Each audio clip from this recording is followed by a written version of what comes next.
Miss হবে না আপনার পছন্দের টিভি শো। দেখুন জি5 অ্যাপে একদম ফ্রি।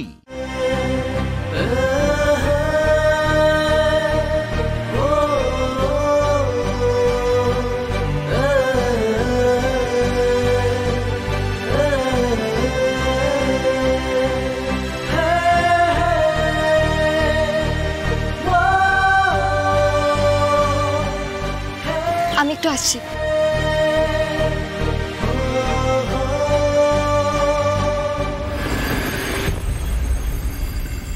স্যার, আপনি ঠিক আছেন তো?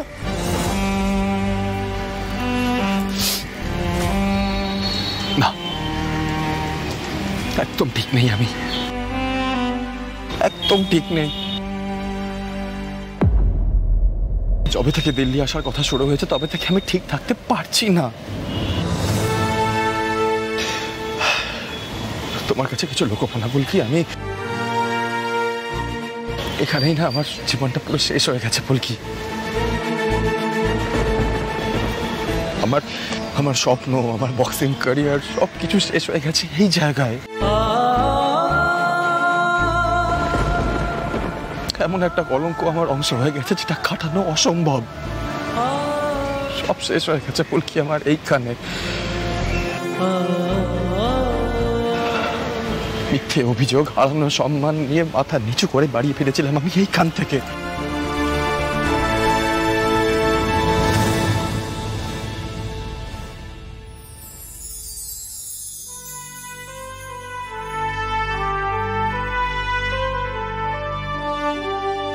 স্যার, আমি আপনাকে কথা দিচ্ছি, এইখানে এই শহরেই আমি আপনার কলঙ্ক মুছে দেব। আপনি আপনার হারানো সম্মান ফিরে পাবেন। মাথা উঁচু করে ফিরবেন, আপনি দেখে নেবেন। আপনি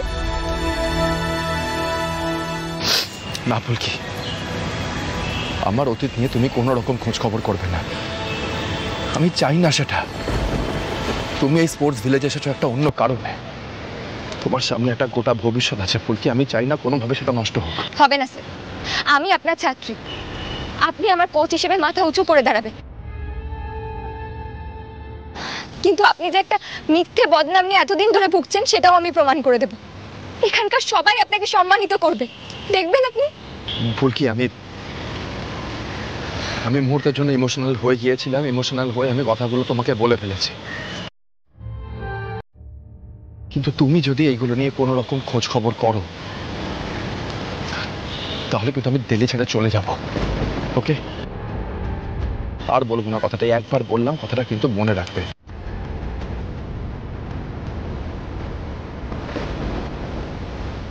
ফুলকি দাস, এই গলার স্বরটা তুই চিনিস?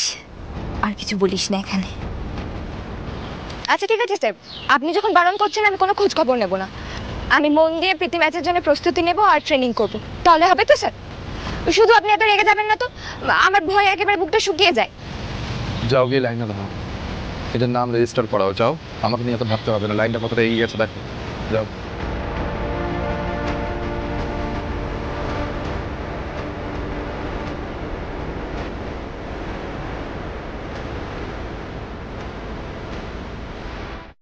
জি5 ডাউনলোড করুন আর সব এপিসোড দেখুন একদম ফ্রি।